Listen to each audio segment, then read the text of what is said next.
Don't forget. Super excited. Let me give it just a second or two. Um, oh, hold on. Someone else is in the waiting room. Yay. I'm really excited. I was thinking about this just more and more of just like all the limiting beliefs that we use to hold ourselves back. And I used my favorite one liner that you said to me, like with it held up in a court of law. Because someone was saying something to me around like what they have to wear. And I was like, is that true? So thank you for that. I'm super excited to dive in.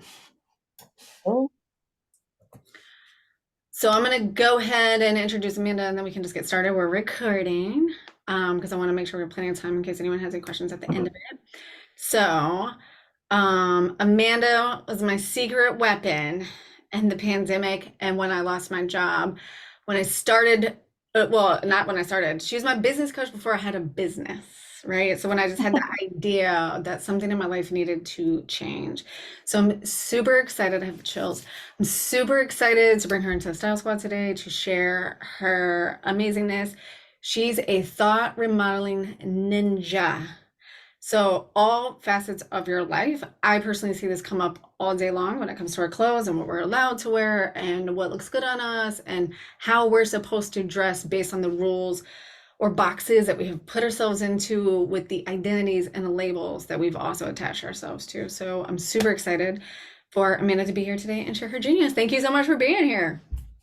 yeah, I'm stoked. So thank you for having me. And, Katie holds a special place in my heart because I've seen everything literally start from the ground up, from ideation to what it is now, and being in the community, being able to, begin to interact with all of you and today be with you is an honor. So I'm stoked.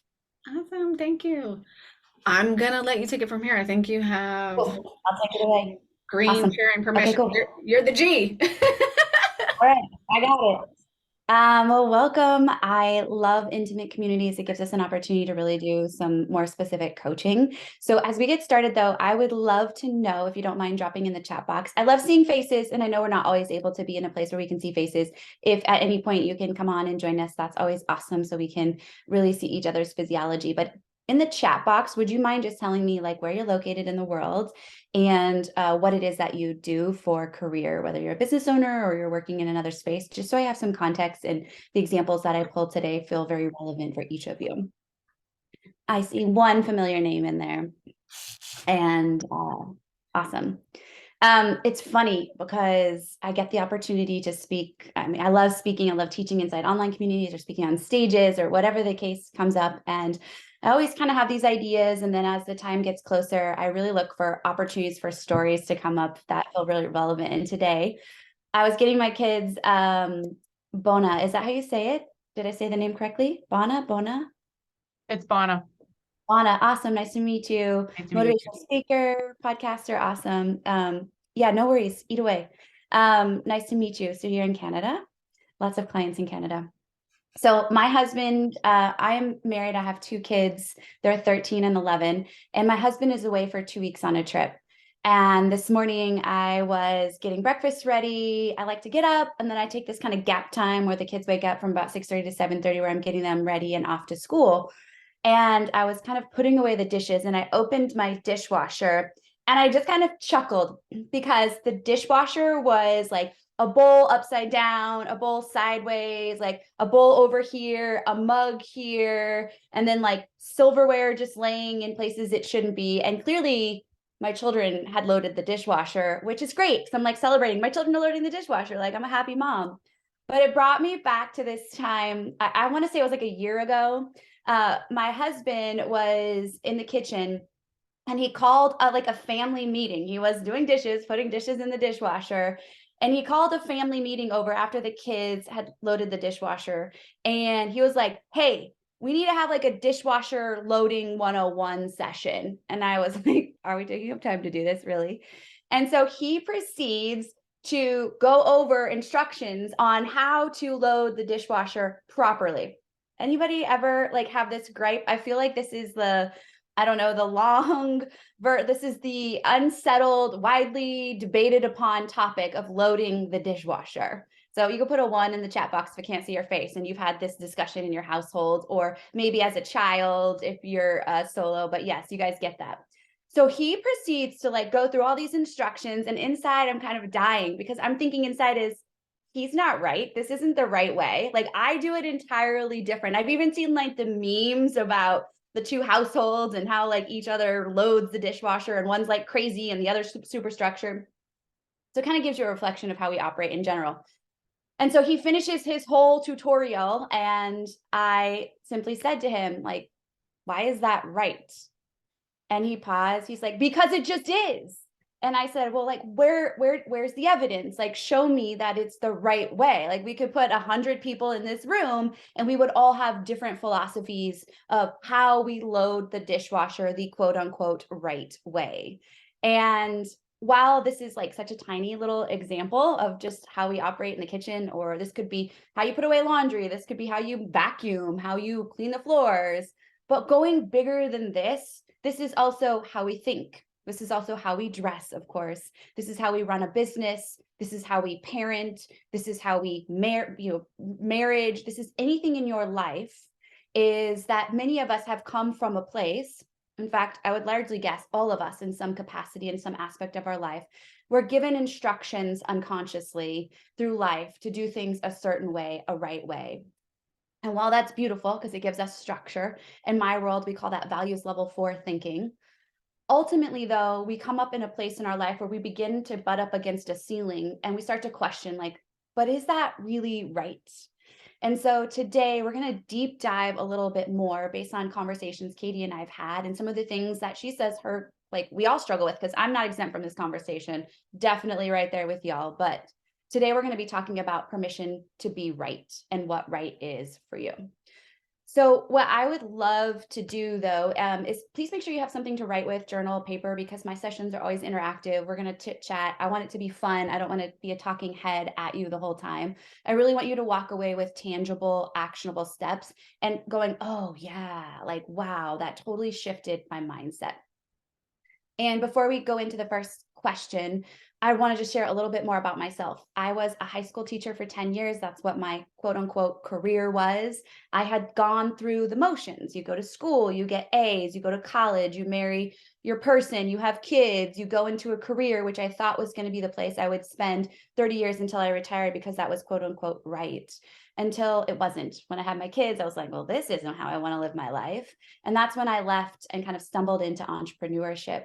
I've coached 25 years of my life. I've always been in some coaching capacity, whether it was coaching for teaching districts, coaching athletics, coaching high performers, but ultimately opened up my business to coach amazing people like you all, solopreneurs to small businesses, on elevating performance. And so that's what I do today.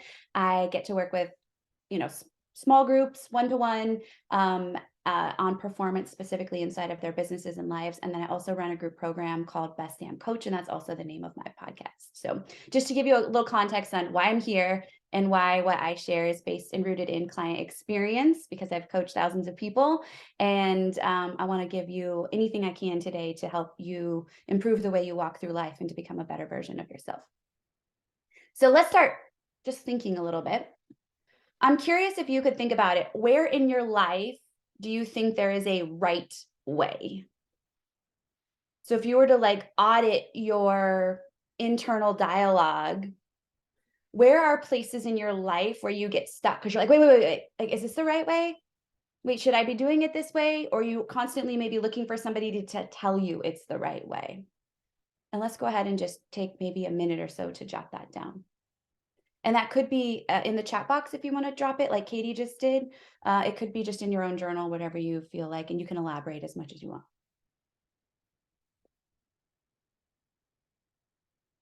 You guys come off mute whenever too if you have questions. Totally open. And if you want to share in the chat box when you're done, maybe another 30 seconds, that would be awesome too, so I can kind of see where everybody's brain's at, or just come off and share. My initial reaction was, where am I not right? In what way? Like, I'm right always? Is that what you mean? Like, I mean, your just way joking, but yeah. Yes. But your Okay. dishwasher example, like every night, every night. Yeah, it's like, tell me more about eating and exercising. Oh, like I have to, like if I'm exercising, like I'm constantly worried about like, am I doing it right? Like, do I have the perfect form, or is this really gonna help me, or am I like wasting my time? But then food's the biggest one for me, and I use that as an example all the time with clothes to get me through that with clients. Is I'm not eating right, meaning like, do I have all the things? Like, it's very nuanced, and I feel like style and fashion can be that way too, like intimidating, because you're like, okay, so am I talking about macros? Am I looking at, I don't even know, all the things. Yeah. Yeah, sure. No, I think those are great examples of ways of like, oh, wait. Like, is this the best way? Is there a better way, right? To get And I see there. myself do what I think happens with clothes is like, because I don't think I know the right way, then I'll just opt for eating like shit instead of just trying to eat a vegetable, which I'm getting so much better at. Progress. Awesome. I'd love to hear somebody else. Does anybody else mind sharing? Where do they see this show up for themselves? Anybody? I see you type. There we go. Jenny, it says having a career versus staying at home. Oh, Jenny, go ahead and share. You came off mute. Yeah, no, I stayed at home with my kids for the first like 14 years, and it was so awkward having conversations out in the world where people would be like, "Oh, what do you do?" And I would say, "Oh, I stay home with my kids." And you could see like them just be like, "Oh, well, you don't have anything useful or important to talk about." And so that didn't feel right, right? Like I wasn't right for a long Yeah. time. Yeah, I've stayed at home for a few years in between too, and I feel that energy too. So I think that's such a great example. So thank you for sharing. Yeah. Okay, Bona. For me, when you ask that, I'm like, I question myself if I do everything right. Like, I mean, everything. I get stuck in, am I doing this right? And then it's just a continual wheel on everything. But I am right about the dishwasher. I will say, Yes, you are. absolutely Yes, you am. are. I love it. I'm so glad you're here because today's session, I hope, will blow out this conversation because it is a limiting. I'm going to take a total sidestep, which I didn't plan to necessarily talk about, but just for you and because of kind of how you guys are speaking right now, I'm actually just going to jump in here and do a quick teaching. I guess I think really quickly, I'd like to just go over and teach you all kind of why this appears for us and why the rightness comes up. And you might intuitively already know these things, but I love redundancy because we need to hear it a million times before it actually, sinks into our brains. And I also think that seeing visual, I'm such a visual person. I need to hear, I need to do, I need to see all the things. I teach this little snippet in a lot of my trainings because it just weaves into so many elements of life. Can you guys just give me a thumbs up and tell me you see my screen okay? Cool. All right, forgive, I am not an artist. So, if there's artists in the house, oh my gosh, hold on, wrong pen. It's going to try to correct all of my drawings. So let me fix that. And real quickly, I want to go back to the chat box just a second, because I know some of you dropped in who you were, what you did, and I missed you. Southwest Colorado, I work for Katie, help her with, oh, cool. You're that, Jenny. Lizzie, I'm a nutritionist and author based out of LA. Oh, originally from England. Amazing. Okay, cool. Now I got some context. All right, so there's important pieces here of understanding how our mind works, and it's critical to help us understanding where some of these beliefs that limit us come from. And we call them limiting beliefs. Like we have lots of beliefs. Some beliefs elevate us. We don't hear people talking about elevated beliefs though, right? But they're there and we actually need to know those equally to the ones that limit us. And so I want to talk just a little bit about the surfacing of belief systems and why they're critical to understanding how we move through things. You'll hear me use the word blow out beliefs. Blow out means like we get rid of it. And I imagine like my work as a coach often is, if you've ever seen this visual, if you have like a fish bowl and you fill it with sand, right? And then you take ping pong balls and you push all of them down into the bottom of the sand. This essentially is like what's happening in our entire life. We are subject to different people, either maybe if we were raised in a home with our parents or grandparents or whoever mentored us, or teachers, or just critical influences. It could have even been like a schoolyard incident at recess. Like I had that profoundly shifted a belief system in me, and it took me freaking years to get over it, if I'm being honest. But that's because I didn't know it existed until somebody came into my world and basically shook the fishbowl. And if you were to see me doing this in real life, as you shake that fishbowl, these little ping pong balls rise to the surface. And that for me is what coaching is about. I am the person I'm coaching shake their container up. So we get to deliver these ping balls to the surface. So then we can pluck them out and get rid of them. So they're no longer limiting. Instead, we see them, we're aware of them, and we're like, I see you, and you're not going to hold me back anymore. But it's critical to understand just a little bit about the brain. Okay, you guys, this is the brain. I told you I was not an artist. These are all the fissures of the brain. Go with me on it. And I'm just going to abbreviate, but above here, I'm referencing this is the conscious mind. And this makes up roughly about 10% of the mind.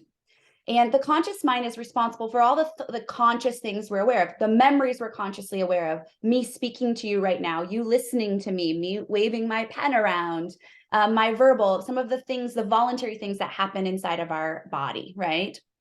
Underneath it, though, is what I am most fascinated with. And that is, again, I'm just going to abbreviate, is the unconscious mind, which makes up roughly 90% of our mind. The unconscious mind is like, I think of it like I told you I was a teacher, right? I used to have giant filing cabinets in my classroom where I would pull out materials, but this is like the filing cabinet of your mind. And stuff gets buried in there, so much stuff that you're like, oh shoot, you open up the filing cabinet, you're like, I didn't freaking know that was there. Or other stuff, you're like, oh, I know exactly where that's at, right? And this is what's essentially happening in our mind. So it's responsible for memories that you may not even be aware of that have happened to you, that your body has protected you from or safely put away because it's like, maybe it's not relevant. It's also responsible for the things in our life that for our bodies, rather, that unconscious, our breathing, our heart rate, all those important things. We want the unconscious mind to operate that. I also like to point out that the conscious mind is the goal setter. It consciously says, I want this thing. Katie, I want to hire you because I want to feel better in my clothes. The unconscious mind, though, is the goal seeker. So this is the part of us that's actually taking action towards the thing, or being completely passive, taking no action towards the thing. The goal for me as a coach is I'm looking at the gap here. I'm like, are these things in alignment? I'm going to use weight loss as an example. This is kind of where I began my coaching practice, was heavy in the weight loss area. There was plenty of women that would come to me saying they wanted to lose 50 pounds or 20 pounds or whatever. And the more we did work, they would sabotage. They wouldn't follow through. They wouldn't take action, all these things. And what I would be able to help them see over time, and what I would see, is that actually the goal seeker underneath it either didn't believe that their success was possible. So their belief was, I could never do this.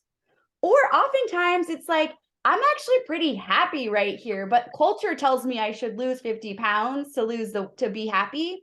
And so they were quite content in their life, but they kept trying to go get a goal they didn't actually want. Right? And this creates misalignment. And so in the unconscious mind, when we're growing up, right, we're subject to all the influence of the people that raise us. If we were around any maybe religious or faith-based practices, those are installed in us. If we had any education, I want to speak to the US, I can't speak to all countries, but in the US, the majority of us grew up in a very performative-based culture where the A is best and anything less is not valued. Mm-hmm. So of course, here we all are thinking like, oh shoot, is there a right way? Yeah, I got to get the A, right? So any questions just about this kind of side learning that I wanted to deviate to give some understanding? I just want to give context to help you understand, like, you're not broken or weird, or everyone to some degree struggles with this. Now it's the opportunity to really like crack it open and move through it. Okay. Sorry, just a quick question, Amanda. So what you're saying is the 10% is the part of us that is saying, I need to be right when I do this. No, The 10%, I kind of use that as a sidestep, is like what you're articulating you want. The belief system underneath is there's a right way to do this. Gotcha. Okay. I want to load the dishwasher is the conscious part. Unconscious is like, I want to do it the right way because there Okay. is a right way. Gotcha. Cool. Thank you. Yep.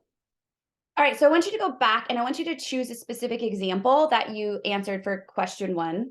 So that first question was like, where in your life is there a right way? I just want you to choose one place where you think maybe that this, shows up for you the most. And honestly, this is one of the reasons I wanted to bring Katie into my world, and I hired her to do some styling because I had a lot of this belief, like there is a right way. I am 40 and I should dress as a 40-year-old does because there's a right way for 40-year-olds to dress, right? And I needed somebody to come in and give me the permission to crack this open. So we all have blind spots, is my point. So now going back to your specific example, I want you to answer this follow-up question, and that is, what is right for this particular example? So we'll use Katie's example because it was easy. I'm gonna come off share. Let's say it was food. I want you to tell me, what's your version of right? What is the right way to eat?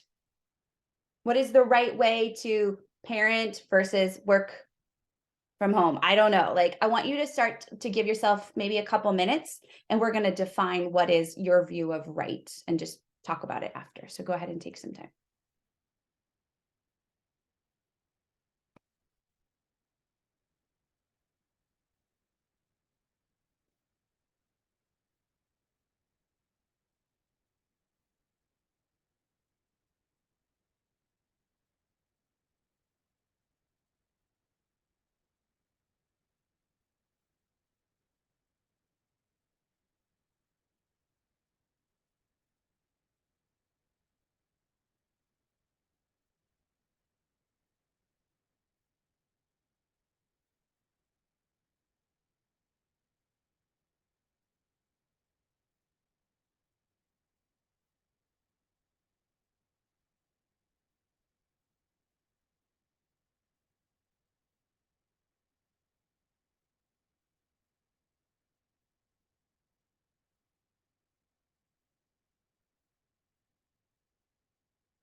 I'm just going off of your physiology. A few of you are still writing, so I'm going to give you another 30 seconds or so.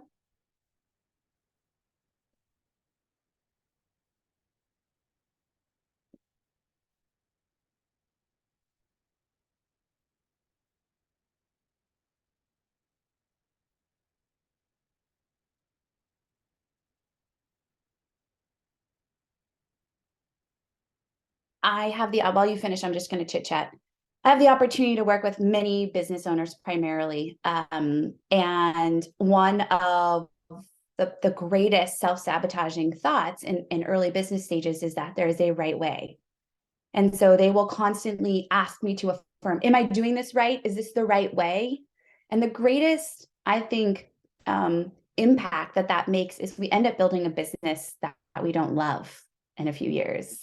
And for those of you that are business owners, this is just such an opportunity in this discussion today to really ask yourselves, like, there is a million people out there doing business and creating businesses in very different places. And the more we can like blow out this thought, the more you're going to create a business that you absolutely adore and love, not just this year, but 5 years from now. And to me, like that's how I define success, is building something that I really love and makes me excited every day. And it's not building somebody else's business. And I've invested a lot of money in coaches and systems. In fact, one of my recent investments was a $25,000 investment into a coach, into a community that was very right. And it was one of my greatest learnings of like to really be aligned with someone, to learn like there's not a right way, right? And there's great things from that, but it's important to just understand that. So I would love to hear from you. What'd you choose and what's right? Anybody want to share? Love to hear vulnerable truths. Bona, I'm kind of curious what you chose now, because you said this shows up everywhere. Do you mind me calling on you? I don't mind, but I'm going to disappoint you. You through it. I can't nail one down in my current journey. So when you just said you end up building something you don't love, it's interesting because I had a coach and I was afraid of getting a coach because I thought I don't want to do it the same way as everybody else. You know, like you pay for this You're program a and rebel, you rebel at heart. So you're kindred spirits to me. right. Yeah. So, but I want to rebel. I want to follow. I want to fit in. I want to do the right thing. I want to give the right answer. But deep down, the unconscious part of me is like, but it doesn't feel right. And so when I got a coach, that is really like I said to a friend, I don't know, I'm scared of having a coach. What if she tells me da da da da da? And she's like, that's not the point of a coach. You know, the coach helps you find your answers. Anyways, all this to say that I couldn't answer, Amanda. Like I don't know. I want to do everything the right way. So to find one thing, like it just feels like everything. I'm having trouble nailing it down to one. Like absolutely my workouts, absolutely what I eat. Like Yeah, so let's talk about workouts. What's the right way to work out? the one that doesn't hurt your body, the one that gives you the perfect body so that I can fit into all those outfits I put on my Pinterest board. Perfect. Perfect. Yes. And how would you know, I'm gonna add to this, how would you know that it's right? Well, because I'd be wearing those outfits, they would feel good. And Catherine's not here, but I would feel sexy. She would get that. Okay.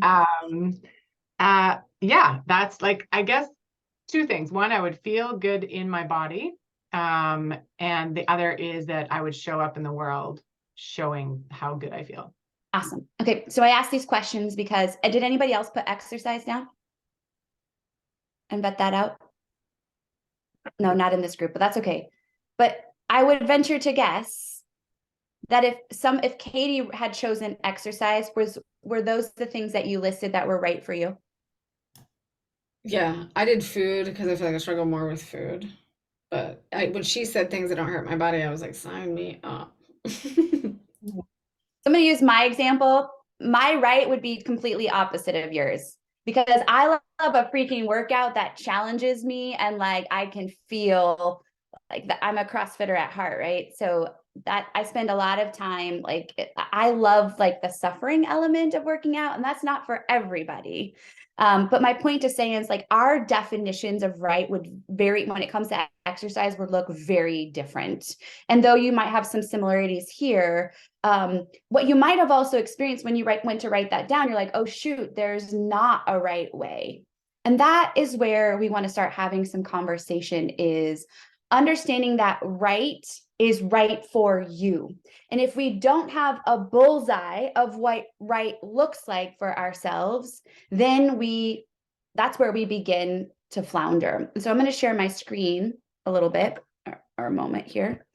And Katie mentioned some thought remodeling, and she really wanted me to bring that in today. So I'm going to share a little bit about what happens when we view right.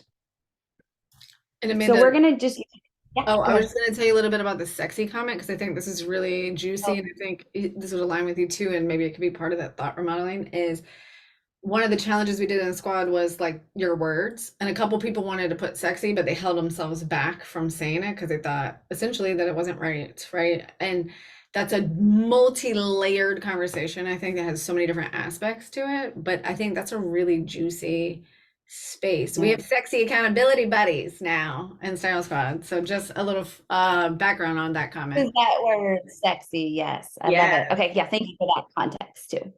So let's go into a little bit of exploring now about how that internal language of right actually does impact us and what this looks like. So I like to say thought remodel helps us like break open the cliche, your thoughts become reality. We've all heard this. And I heard that for so long. And it's like, yeah, but what does this like actually look like in my life? And how do I tangibly see this and be able to reframe it so that I'm not stuck in some of these thoughts and I'm aware of it serving me, but I don't know what the heck to do with them. So let's say the circumstance is that you see I'm going to use the word sexy. Well, I can't here actually. It won't work. But you see let's see, say an outfit online, and I'm just using style because obviously, right? So C is for circumstance, by the way. I would encourage you to drop this, like write this model down with us because you're definitely going to want to like revisit these over and over. But C stands for circumstance. A circumstance is a truth. So did you notice I wanted to use the word sexy and I was like, oh, wait, we can't hear it's a circumstance. Because if I put a sexy outfit online, then that's my subjective opinion that it's sexy. Like Jenny might look at it and be like, that's horrible, right? That would be a horrible outfit to Jenny and a sexy one to me. And then you see this outfit online and the thought is something like, that isn't right for me. Or it might sound like I could not wear that. Or insert whatever rule that maybe we come up with, around clothing, what we wear, or even lip color, which was a big one for me too. And so when we think that thought, that isn't right for me, like I can't wear that, I'm curious, what feeling do you guys get when you think that thought in your mind? What kind of feeling comes over you? Would anybody mind sharing what that feeling is for them? Drop in the chat box too. What feeling when you think, just in general too, like, oh, that's not right. This is a really important part that I want you to think about. I think there's some shame that comes with it, thinking it's not right for you. Yeah, shame is definitely one that comes up for me. Anybody else have a different feeling? Overwhelm? For me, I have doubts. So whatever your feeling is, I want you to write that in. And I'm going to use Jenny's, and I'm going to also put mine in there because I find these to be the most common. And when we begin to feel something, it causes two things to happen, either action or inaction. So that's what the A line stands for, is action. But I really want to also put to the side here, this could be inaction. So when, Jenny, you feel shame, what do you do or not do? If you don't mind sharing. Let's see. Shame, not do, I wouldn't wear it, right? Like I would talk myself out of it.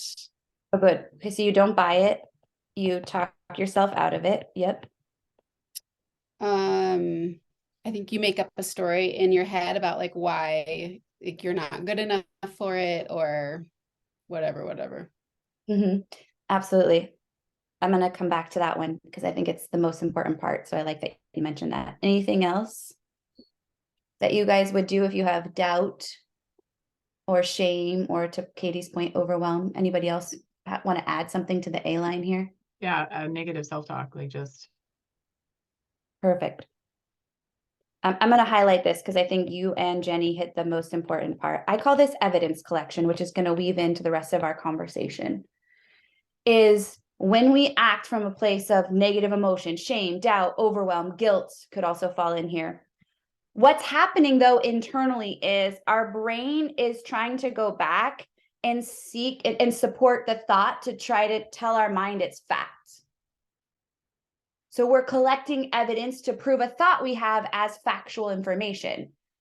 So, okay, I could never fit into this. My stomach would, my legs would, oh my gosh. And then it bleeds into, and you don't work out consistently, or this is for younger women, or like whatever the spiral of possibilities are.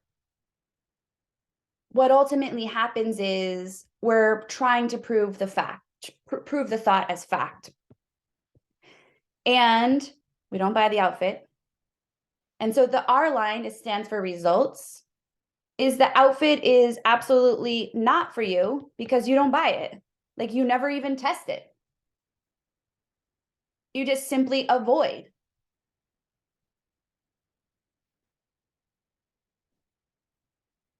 And so what this is showing us directly is what I started the conversation with, and that was that our thoughts become our reality, our results. So if we want to change the way we dress, it isn't about the dress first, it's about the thought first. And we live in a world where I believe, especially in the US, that there is a kind of a trend and a culture that believes that circumstantial shifts change our results. results in our life. If I just lose the 20 pounds, I'll be happier.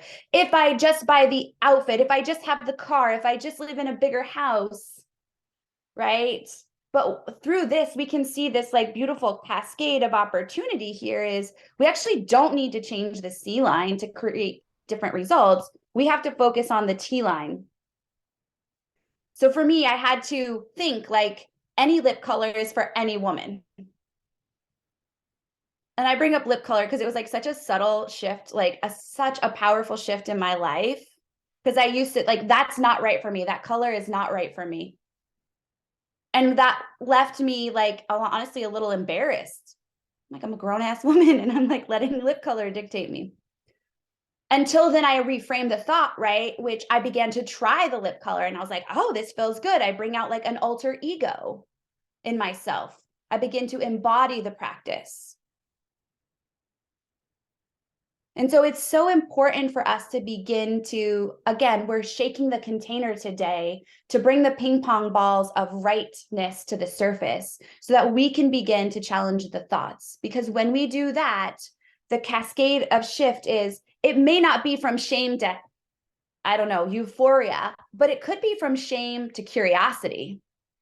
And curiosity is one of my favorite places to be when it comes to coaching others or for them to be, because when we are curious about our thinking, then we are moving towards being able to reframe it. And so Bona, that is for you, especially because of what you shared and for everybody, but because you verbally articulated that to the community, I think it's really important to like really think about today and moving forward, like, wow, why am I thinking this is right? And what happens when I think there is a right way? So I just want to, any questions there? Thoughts?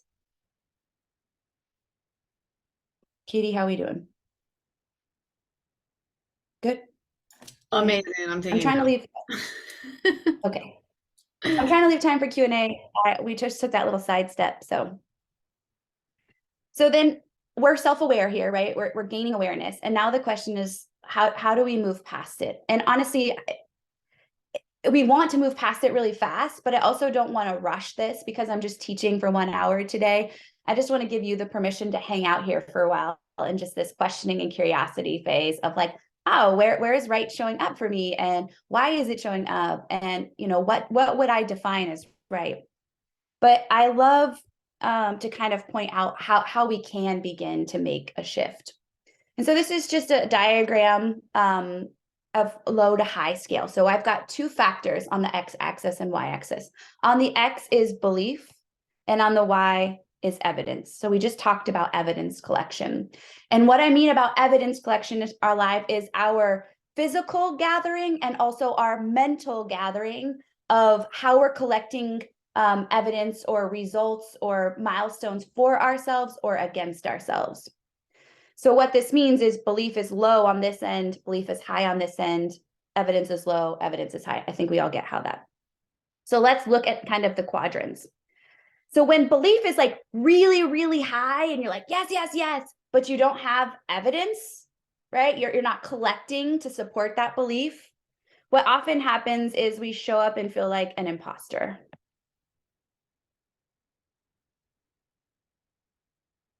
And opposite of that, when evidence is really high, when we might have all these things, like let's say all these clients, like, you're amazing, you're doing all these things, look at all of this, people are telling you, but you lack belief and belief is really low, then you have doubt.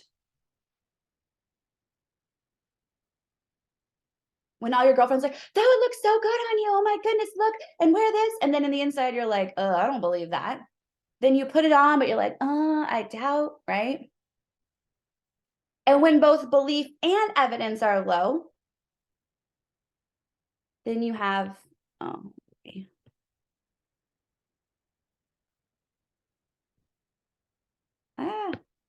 you have inaction.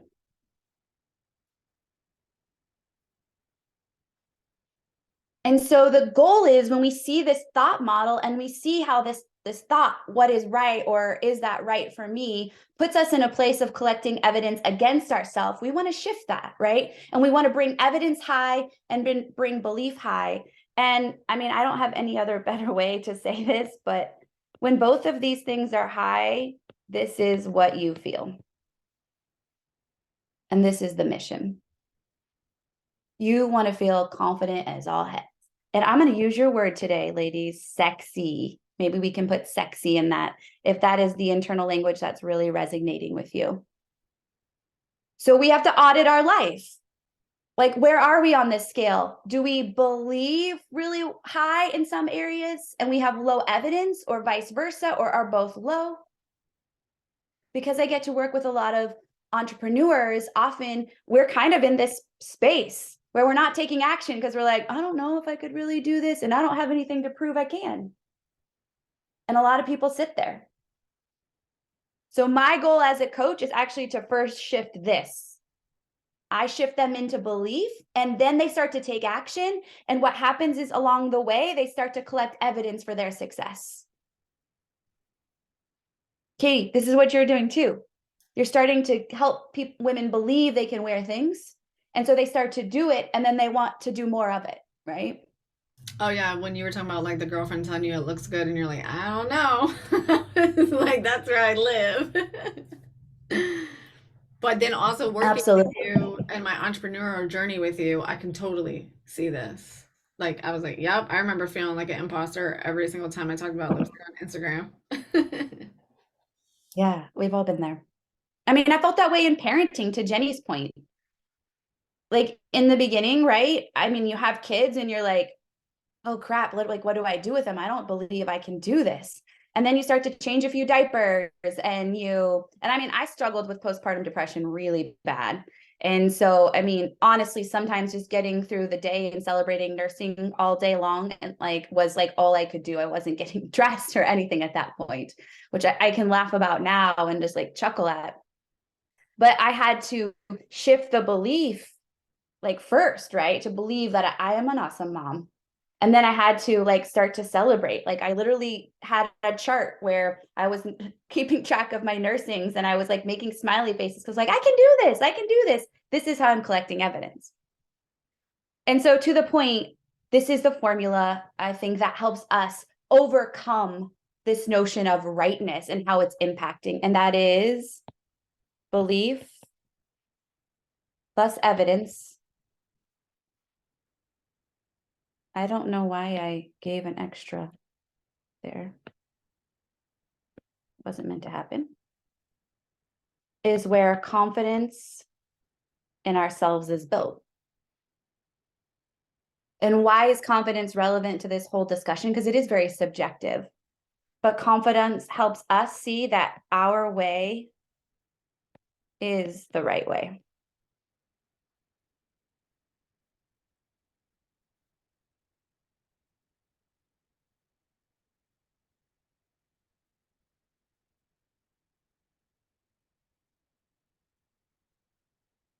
And when we have that little voice that comes up, let's go some tangible tips on this as well. Oh, come back. Where did it just go? That was weird. It's being weird for me. Okay. So when that internal dialogue comes up, tip number one is we have to question the language. And I will hear it in clients over time, and I'll be like, okay, you said right. What is right? How do we know if it's right? I want you to become the self-coach for yourself that does this. When you start to go, okay, what's the right way? I'm going to go on Google and I'm going to look for 2 hours on what is the right way to wear a belt, or what is the right way to do cardio? What is the right way to make your lunch? Right? So we have to begin to question our own internal dialogue. And when we hear that right thing happen, is just go, oh, pump the brakes. What am I looking for here? Am I seeking to be validated by external sources? What is really right for me? One of the things I often ask in coaching when we go through, to your point, Bona, I love that we're hunting for somebody that is going to tap into is I will always ask after we do something, how does that feel for you? Can you check in? How does that feel for you? Are you excited about that? Are you not? What's coming up for you? Because that's critical to make sure and validate that that is the right way. And if a client's like, nope, not doing that, then we can question it. Is it fear? Or is it actually that that does not feel aligned for them at all? And a huge part of this process tangibly, even though this is very intangible, is let our ego go. The ego is worried about us looking silly sometimes. The ego is worried about being right. And so tangibly for me, this means like, how do I move her out of the side and just say like, okay, but Amanda, what do you really want? If there was no self-judgment, if there was no external judgment, what does this actually mean for me? And check in on that. That simplifies the whole process. But so much of the work we do around what we wear, around the business we build, around parenting, right, is being able to tap into our own internal dialogue and what's really happening unconsciously for us. Like, what's the dialogue happening inside? And when we are conscious of that, right, that's where the permission to be our right comes in. And we're able to see like everybody else can have their right. And this is right for me right now. Thoughts or questions? I'm going to come back to. Oh, I wanted to say one thing, tangible tip. Again, I forgot. Let's talk about tangible evidence collection. And what does that actually mean? Tangible evidence collection could happen in many ways. One of my favorites is journaling.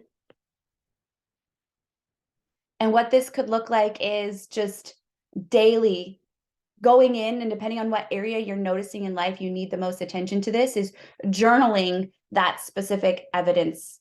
So it could, like, let's just say it was parenting. Then you might go and look back at the week or the day. You could do this daily and just gather the evidence. Like, I woke up, I got the kids to school on time. We were happy and listening to music in the car. When they got home from school, they opened up and they shared their day. For me, those would be really big wins and evidence collection that's supporting my parenting. In dress, this could be like, I put on this bright shade of lipstick. I got into the closet and got dressed in under 1 minute. I mean, that's a really big win. We're not like going, is this right? Is this right? It's taking 25 minutes for us to get dressed. In business, that could be, I posted 3 times on social media, or I spoke openly on a live without a script.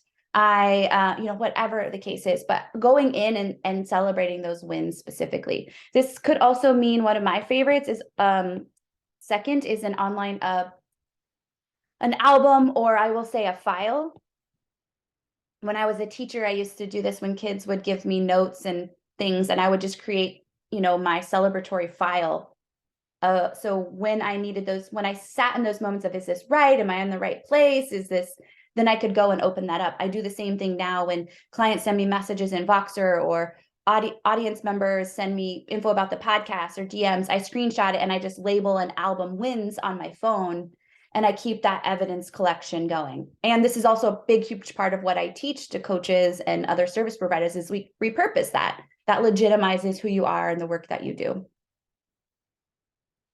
And then I would also say, like, verbally sharing these with an accountability partner, or, to your spouse, to a friend, but being in a place where you're actually saying out loud to someone, I'm freaking awesome, and here's how. Like, giving ourselves, again, permission to collect that evidence for us.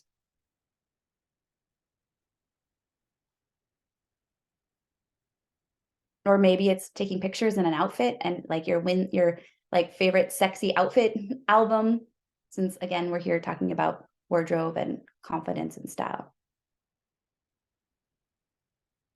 So we got 10 minutes left. I wanted to create a little bit more space, but I think we're solid. I would love to just give kind of a closing question for you, and then we can open it up. And that is, what's your greatest takeaway of what you're going to take from today and like apply it to your life? So after this call, we don't want just like fluffiness to come upon us and be like, oh yeah, that was great. Well, what's the actionable step for you moving forward?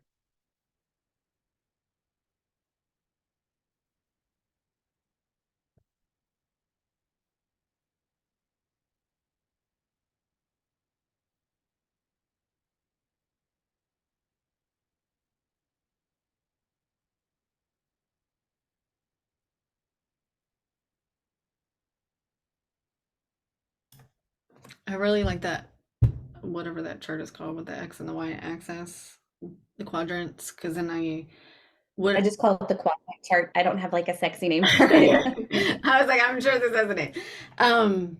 Because I can just see myself in so many different areas of my life, like moving through that, and then knowing that like I have the control to move through that. Just visually putting my emotions on paper, that one really helped for me. Awesome. Thank you. Anybody else mind sharing what their takeaway is? Love to I hear. actually really liked one of the last things you said where let your ego go. Like, what do you really want? Because I think a lot of times, like my ego wants me to do it a certain way, but if I really look at what I actually want, I'm actually doing better than I think I am. Even though I'm not doing necessarily what everyone else is doing. So Yeah, absolutely. I think, Jenny, thank you for sharing that. I think that we could add like another layer to this conversation of just right is highly influenced by comparison as well. And yeah. comparison is, the an opportunity to really smoke out the right.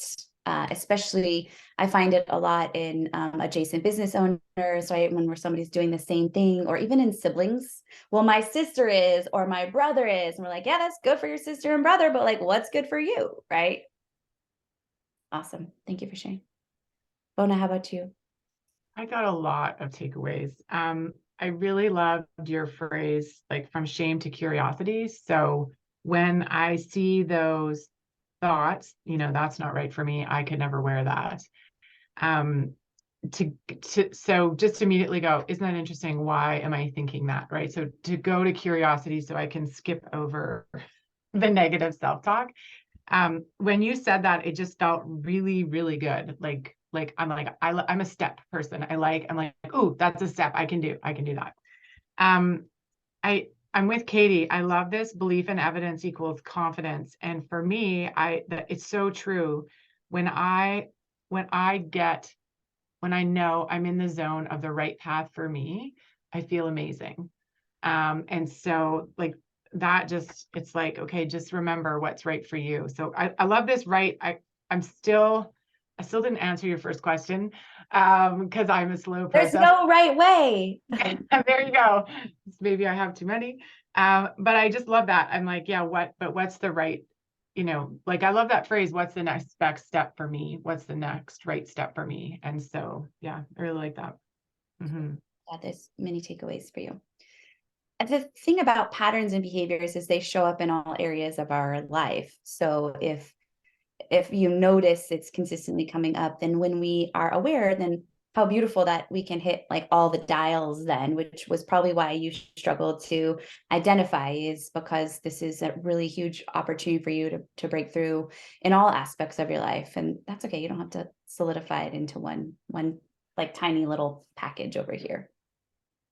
I want to just, again, to double down on that element of curiosity. I think it's overlooked.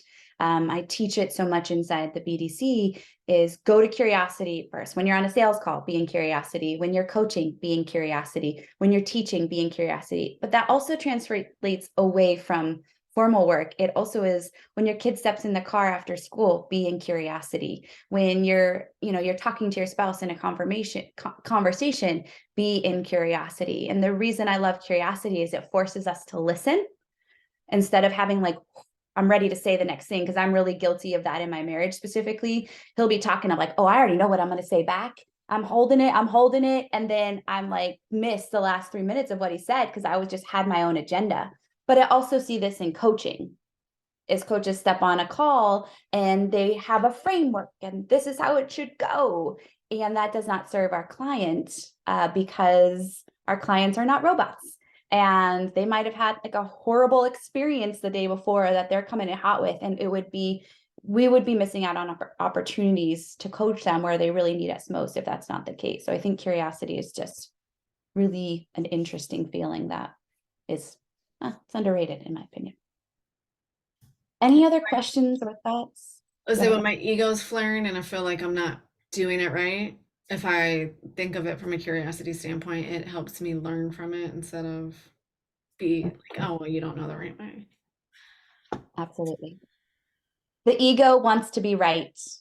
And when we acknowledge that, we can go, oh, no, wait, ego, like there's this other part of me here, and I don't have to be right. I just have to find my way. So I'm so honored, you guys, to be here with you. And if you are on Instagram, that's a really great way to connect with me. I'll drop my handle here.